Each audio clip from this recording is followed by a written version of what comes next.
Whew, y'all, I just had the scare of my life. I did not think the mic was on when I recorded the first two videos for this week. And I'm like, oh my goodness. But, anyways, welcome back to PGRE, Pretty Girl Rich Era. Let's talk about something that every woman on her soft life journey needs to master: budgeting. And let me just say this: I don't care if you're not on your soft life journey. I do not care. I'm coming to you as the big sister, the little sister that always get you straight, the mean little sister, the home girl that's gonna tell you like it is. Budget your money. You need to be budgeting everything, but that's gonna be another video. Oh, that's a good video. Let me write that down. Hold on. Yeah, you need to be budgeting your money. Whether you on this soft life journey, what era, I don't care what era you in. Your villain era, you need to budget your money. That is your freedom. That is your confidence. Because the truth is, we cannot live in peace. We can't glow up, or we can't build no wealth without managing our money correctly. So, in this video, I'm breaking down where to start when it comes to budgeting. And the crazy thing about this is, like, I really be sitting back telling myself, girl, you could have been further than where you at now if you would have just stayed the path of what you was doing 10 years ago. But I didn't. I knew I was supposed to stay on the path, but it was like I wasn't seeing the results then, and it was easier to just not stay the path. It was so easier. But take this from me, who's almost 30. I will be 30 this year. Take this from me. If you are younger, I don't care if you're older, I don't care if you're 40. Start before you turn 50. Start now.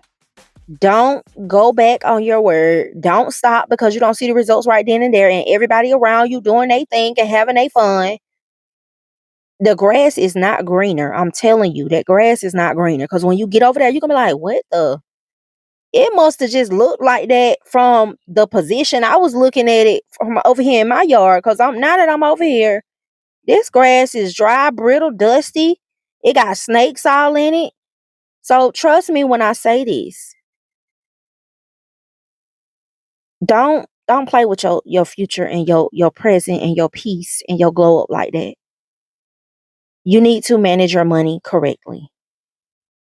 So, if you've been feeling lost, overwhelmed, or just not consistent, not where you want to be, I'm going to talk to you about the real simple steps to finally get your finances together so you can live stress free, so you can live that soft life, so you can start building wealth. We about to live this pretty girl rich life. But before we start, as always, we're about to hear from some creators that pretty much telling you the same thing that I'm gonna tell you, but they telling it to you differently. They got their own experience. They wording it their way, and it might click with you the way they say it, or it might click with you the way I say it, or it might click with you the way they say it, and then I come behind them and say my piece, and that really pushes you.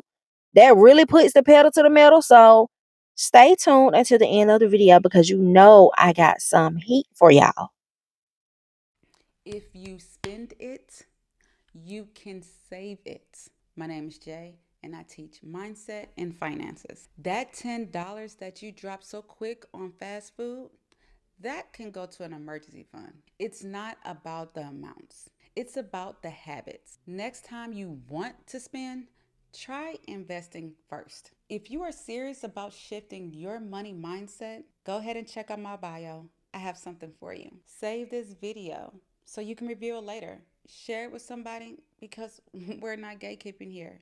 And if you're still watching, you might as well follow me for more tips. Here's how I budget as a 24-year-old making $4.6K a month. So my key strategy that helps me budget is that I have separate accounts for different types of expenses. So first, I transfer about 65% of my income to my bills account.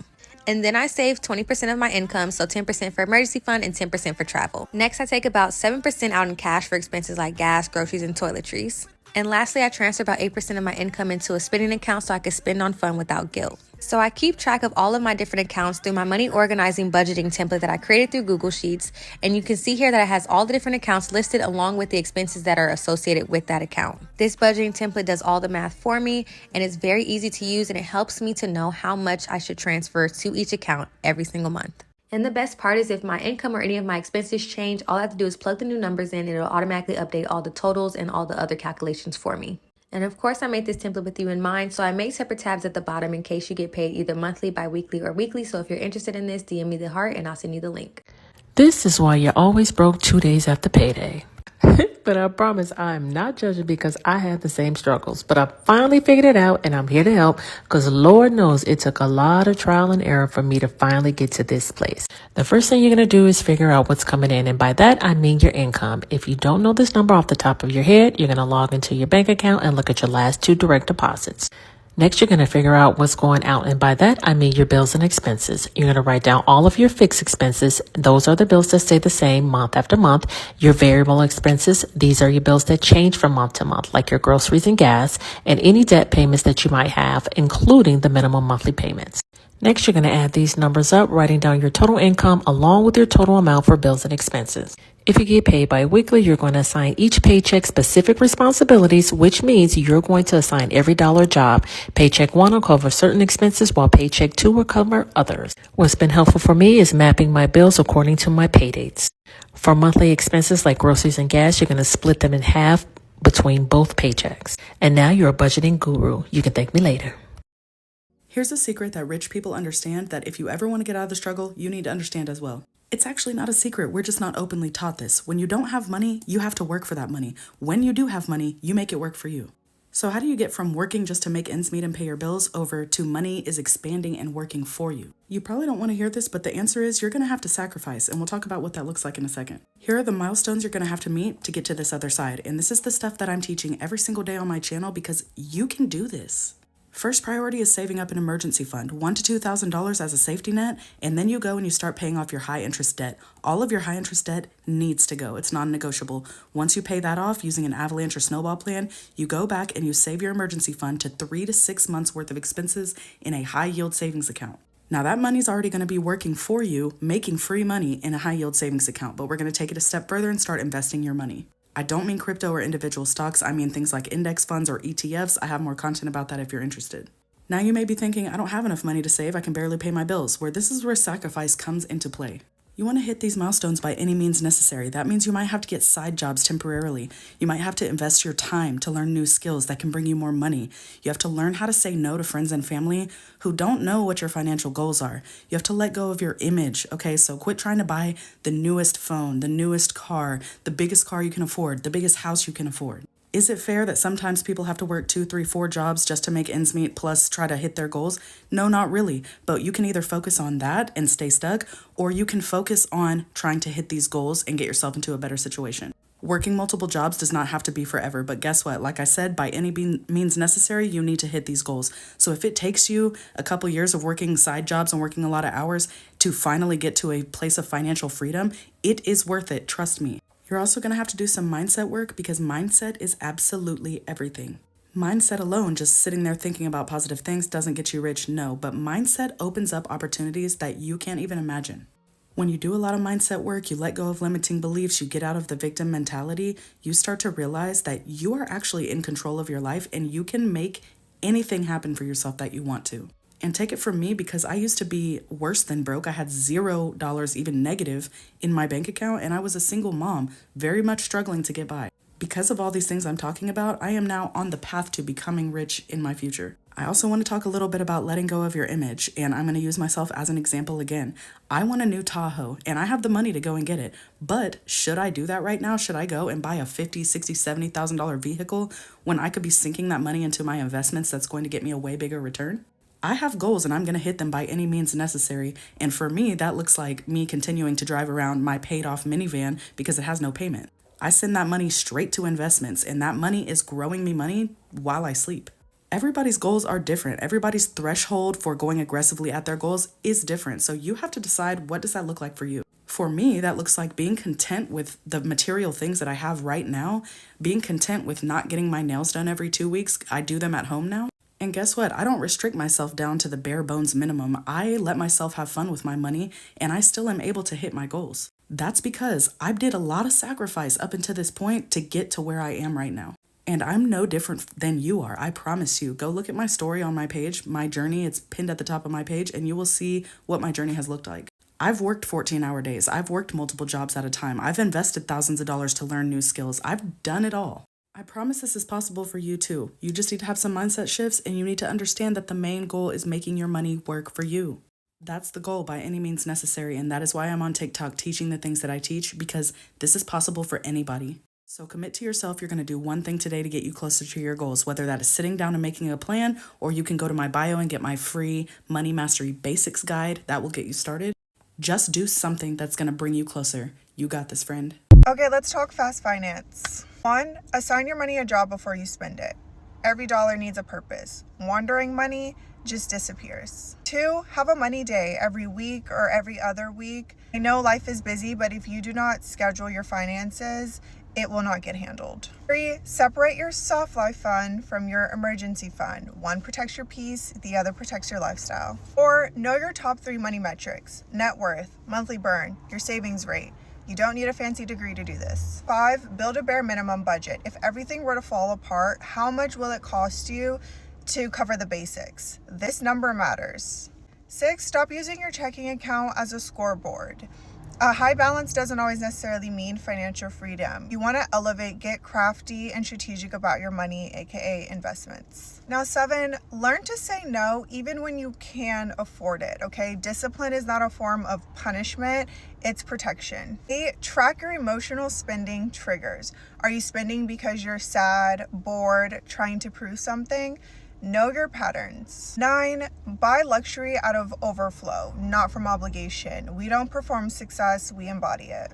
And 10, treat your finances like a business. Income, expenses, strategy, goals. You are the CEO of your life, so act like it. It's not about being perfect, it's about being intentional. Smart girls have systems, so make sure you build. Hey y'all, so here's how to balance out your spending. I use this for all my budgeting clients, and here I'm going to be showing you the secret to it. So there are 4 main categories that we use. Number 1 is going to be our needs, and then number 2 is going to be our wants, 3 savings, and 4 is going to be investment/debt repayment. Now, balancing out your spending is really about what makes you feel comfortable. So we have 60%, 20%, 15%, and 5%. And then that totals out to be 100% of your income. So next, we're going to go ahead and break down our income and say we make $20 an hour, which is going to be about $3,200 a month gross, working full time. And then taxes are going to be about 20%. So with the taxes being 20%, then that gives us a net of $2,560. So now what we're going to do is break that up into our 4 categories. So what you do is take that net amount and you multiply it by the percentages that you set for yourself, and then the numbers are going to tell you exactly how much you have to spend in that category. So try this out for yourself and let me know how it goes.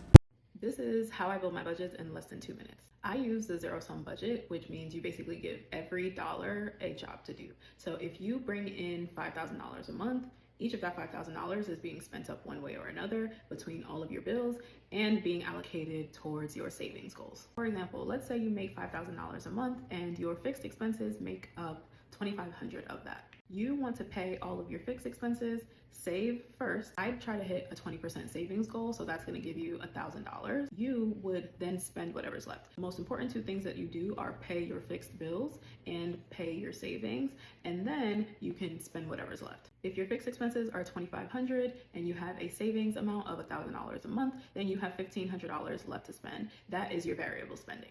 Why it doesn't always work out for people to be able to save is because you guys are doing the variable spending first and then not making the savings a priority.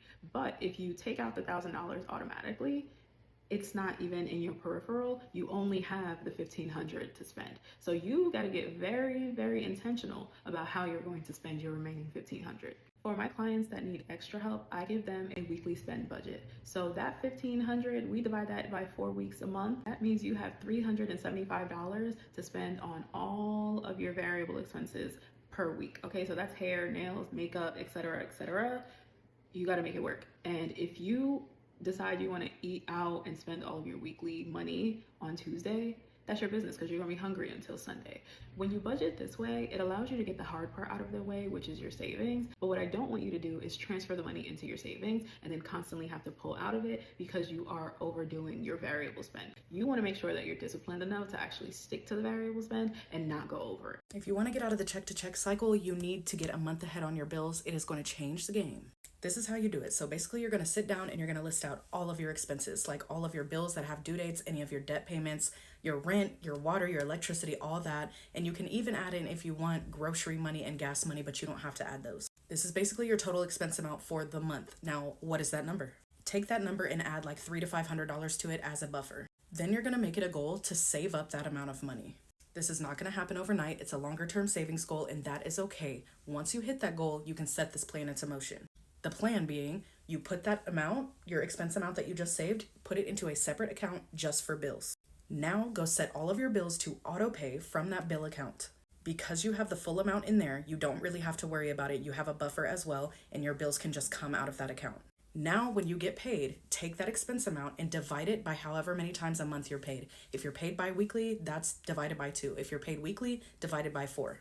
The number you end up with is how much you need to send to your bill account each check to replenish it. Because as the bills auto pay out every month, the amount is going to go down, right? So when you're paid, you need to replenish that account so it constantly has enough money in it. This really helps because it makes your budget consistent. You are sending a consistent amount every single check to your bill account instead of using your entire check on like rent or something like that. You're sending half the amount or a quarter of the amount to your bill account when you're paid. If you're paid monthly, then you'll just send the entire amount to your bill account when you get paid. This is going to make it to where all of your bills are auto paying out of that account. You're no longer stressing about them. You're not even really thinking about them. They're paying themselves. And then when you get paid, you replenish that account. This allows you to get out of the check-to-check cycle because, like I said, it makes your budget more consistent and you're spending a lower amount per check on your bills instead of spending your whole check on one bill. Then later on your journey, you can go a step further by making all of your bills come off of a credit card to get rewards points or cash back or travel points or things like that. And then you do the same thing to your bill account, but you take the money in your bill account and you pay off your credit card each month. Try this out and see how it works for you. This changed my life. This has changed a ton of other people's lives too. Let me know in the comments if you have any questions and follow me for more. How do you stay financially responsible as a girl who loves shopping, loves luxury, loves traveling, loves eating out, loves experiences, and just loves spending money? I'm going to give you some of my best tips as someone who used to spend down to the bone, now keeps an emergency fund, money invested in Roth IRAs, CDs, and still will spend $5,000 on a trip. And this video is not about making more money because more never matters if you keep losing it. So I'm going to give you a couple of my best tips. The first thing I do is use a budgeting app. I use YNAB, and I've talked about this so many times. It's literally the best budgeting app out there if you ask me. It lets you create a category for every single thing in your life. So I have a travel category, I have an investing category, I have a shopping category for groceries, I have a category for gas, my car note, everything. And every time I get money, I can put money into each bucket, let it add up, and use it. For example, I'm saving for a trip that's gonna cost me $8,000 or $9,000. But best believe I'll have the money in time because I'm putting money into that basket every single month. And I know exactly how much I need to get there. When you can allow yourself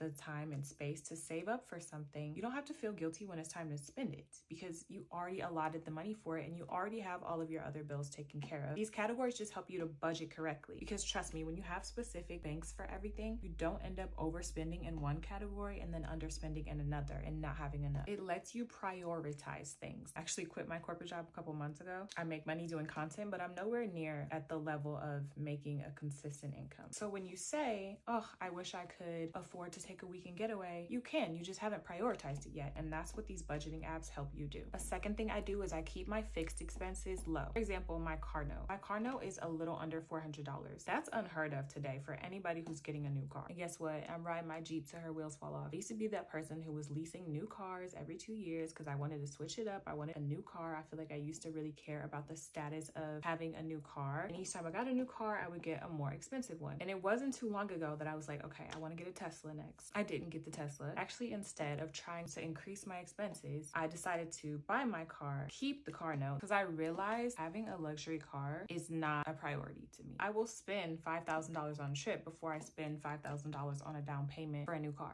don't care. What I care about are experiences. So with that, I keep a lot of my fixed expenses very low, and I'm going to continue to do that. We get caught in this cycle of, okay, I'm making more money, let me spend more, and then we just end up still in lack. No.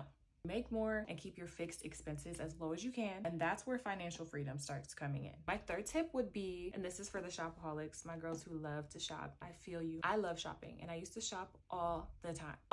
But now I made a rule for myself where I only shop if it's for a special event or if I'm going on a trip. So like I'll shop either for the trip or while I'm on the trip, but there's no random shopping on a random Tuesday while I'm in my bed with nowhere to go. No, we're not doing that. See, this way I still get to have that high that comes from shopping when I'm excited and planning for a trip or event, making sure I look like a baddie. It's also just that much more fun and exciting when I have waited to do it specifically for something special. See what I'm saying? So these are 3 things that just kind of allow me to have the best of both worlds, which is financial security and just being a girl who likes things. Okay, if you've been saying you want to get better with money but don't know where to start, here are 3 beginner budget tips that actually make sense and fit your lifestyle.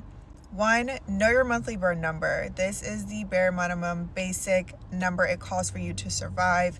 Rent, bills, groceries, transportation.